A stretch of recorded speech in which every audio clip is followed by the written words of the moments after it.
A couple of key storylines, strategies that come out of the Broncos game. For Stoke, it was what has been kind of your pet peeve the last couple of years. After both opening games the last couple of years, your belief that there's just too much involved in the game plan in terms of personnel packages. It's like hockey line changes after seemingly every play. Guys are going out, guys are coming in. So you took a look at the operation, and what did you see? Yeah, I saw a lot. A ton of different personnel groupings. I mean, a ton. They only had, it was 3 times before the 2-minute drive that they ran the same formation back-to-back plays. Okay? 3 times. Now, the 2-minute drive, they're keeping the same guys out there, right? It was Ingram, and then you had 3 wide receivers. Ingram was a tight end. And then you had Sutton, Franklin, and Mims, and they ran that, pretty much the whole time during the 2-minute drive. What you expect, right? You're hurry-up mode. You got your tight end, your pass-receiving tight end, Ingram. But their main 3 wide receiver package is Sutton, Franklin, and Mims with Ingram, right? And so you saw that 13 times in the first half. But you saw so many different packages when it comes to 2 tight ends. Their 2 tight end package that we saw early in the game, it's Kroll and Troutman, right? And that's who you have out there. And your 1 wide receiver package is Ingram, and that's what one you're going to use to throw the football. So, Mike, I mean, it is so much in and out. And like I said, you only had 3 times where the guys that were out there stayed out there. That was it. And so there's just so much changing every single time. And whether it be one of the running backs, whether it be one of the receivers, you also saw Sherfield get in there quite a bit, sprinkled in there a little bit. So, like you said, we didn't see a lot of Pat Bryant, but to only have it 3 times where, you just kind of like as a quarterback, you get up there and you see it's just like, all right, let's go. Okay, I got to play. I already got my guys. I don't have to wait for them to run in and then call the play. They're already in the huddle. Boom. That's probably, what do you think? 3 or 4 seconds right there that it cost you for running guys in there. It's the order of operations is so much cleaner when you can just have your group that's already out on the field stay on the field. So I wish they would do that more. It doesn't sound like it from Sean. So, but it's a lot. I mean, we saw the fullback in there. Listen, our fullback's got to block better too, by the way. Adam Prentice. Yeah. I mean, if we're going to have you on the team, what does a fullback do? Block. Okay, you can't whiff. So we're talking about running game, offensive line, fullback going, to block the defensive end and just whiffs, looking like me trying to block. Put his head down to, buddy, hey, you're supposed to be a battering ram. So if you can't block and you're going to block like that, no more fullback. Give me, I don't know. Where's Forsyth? Who else do we have? Pert. Where's Pert? Paul Chesky. Bring it, Paul Ches. Bring in a backup offensive lineman. So that was another thing that I noticed. Now it looks like he can catch decent, but I don't want my fullback's not my 3rd wide receiver. So we saw Bidet in there a lot. He looks like he's going to be our 3 wide back, our 2-minute back. And he dropped the screen on that. I think it was the first drive. That would have been a touchdown. Right. Really? It would have been a touchdown. Yeah, really. Would have been a touchdown on the screen. So we had to settle for a field goal on the first drive. So, I mean, the game looks different. I mean, it was set up nicely. You don't like all Sean screens, but it's like, buddy, you catch the ball right in your hands there, and it's a touchdown. So, but then after that, he kind of settled in, and we'll see what it looks like moving forward. So real quick, because this is awesome stuff. Now, this is Sean's belief in all these personnel packages that you're laying out, and why it's a constant in and out. This is his explanation about what he believes the advantage gain for the offense. I think the stress it causes for the defense, and I've had long talks with head coaches that I respect, the stress that it can cause a defense. And once we kind of know these tags that are fairly simple, what can be fairly efficient and easy for us can be very difficult for the defense. And oftentimes it can be unsettling to where you get maybe just a certain look, not a certain defense, but maybe they decide to stay just in nickel. All right, so in your Telestrator study, while the Broncos were doing all these in and out personnel packages, did you get the sense that the Titans defense was stressed or caught off guard, or they were scrambling themselves to try to match and therefore placed at a disadvantage? No. I mean, did you watch that game? Did they look stressed to you? No.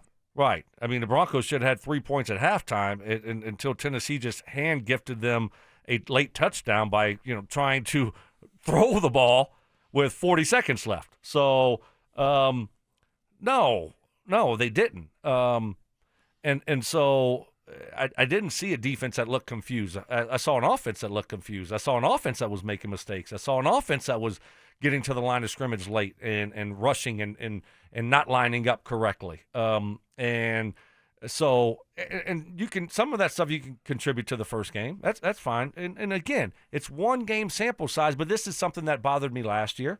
And they got it fixed last year, to their credit. It was better after early in the season. So, but again, early in the season, it's a little bit of an issue here. Mm-hmm. And we saw the frustration with Bo. Yep. So it's not just me. You saw Bo getting frustrated, having to use a timeout because players are getting late, the call is getting in late, the clock's running down, and you just had a penalty, and you can't take another penalty. You got to burn a timeout. I know I'm throwing this at you, and maybe you're not equipped to answer it right now, but do you think that if you went back and looked at, I don't know, what was the game, the Cincinnati game last year, or the Cleveland game, where the offense was really, rolling, do you think if you went back and looked at that film, you'd see the same amount of personnel packages in and out? But by that point, they had kind of figured it out, mastered it, got used to it, and then were taking advantage of it. Yeah, I mean, that was their style all year. I mean, that's just the way Sean operates. So he didn't back down.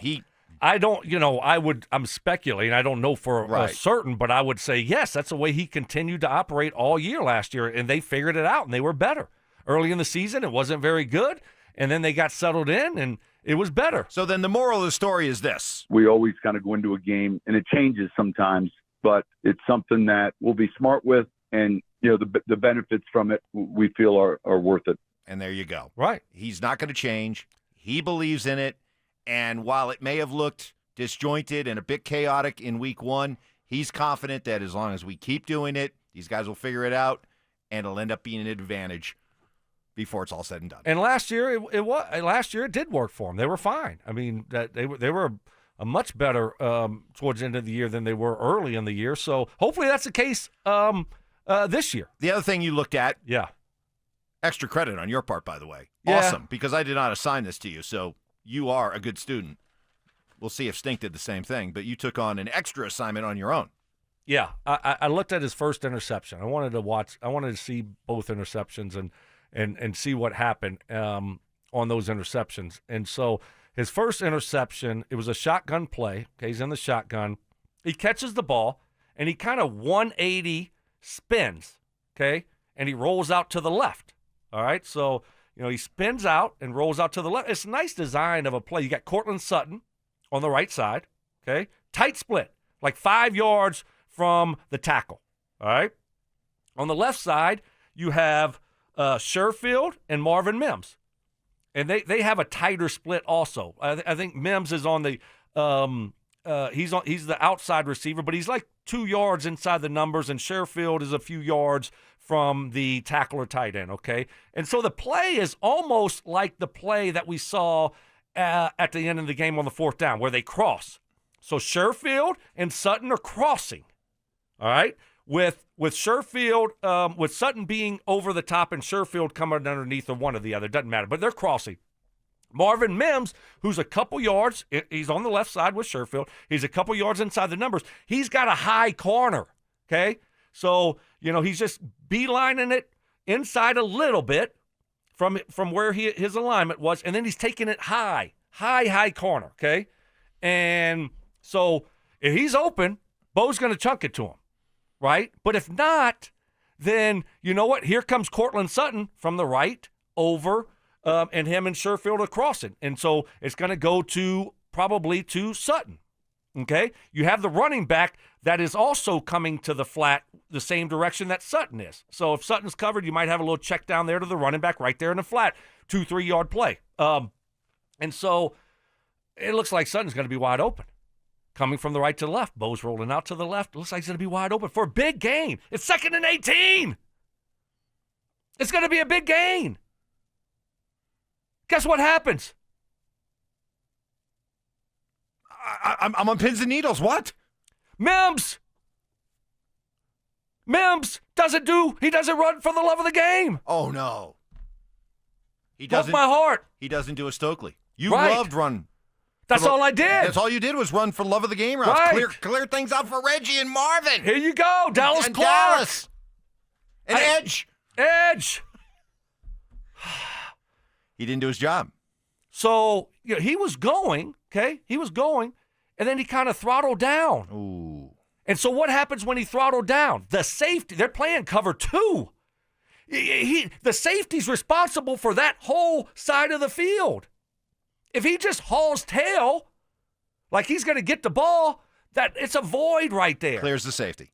Safety's gone. He's got to go with them. Right. There's no one back there. That's his side of the field. But once you throttle down as a receiver, what does the safety looks back?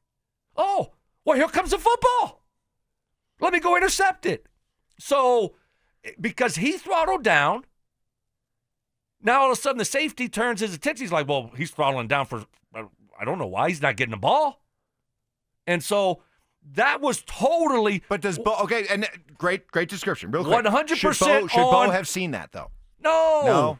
He's already You're looking at he's looking at Cortland Sutton coming over. You see cover 2, you're thinking that safety's going to be out of there, and you see Sutton come up wide open, and if Mims just runs full speed, the other problem is, guess what, buddy? Guess what? Hey, you're not even playing that much on offense, and you can't run 100 miles an hour. You don't need to play. Seriously, we got a Sherfield. Put him in. Pat Bryant, put him in.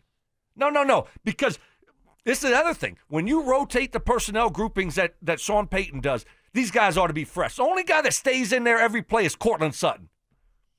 And you can't run 100 miles an hour? And you can't clear it out? Oh, my gosh. If you played for Peyton Manning, that would be your ass. You would not be on the football field because you cost Bo Nix an interception because you didn't go 100%. And so the DB looked back and made a play. Look, sometimes you just got to say, all right, I know I'm not getting the ball. But guess what? The other guy's going to get the ball, and that's fine. But when you're not playing that many plays and you throttle it down, and now you cause your quarterback to have an interception, that can't fly.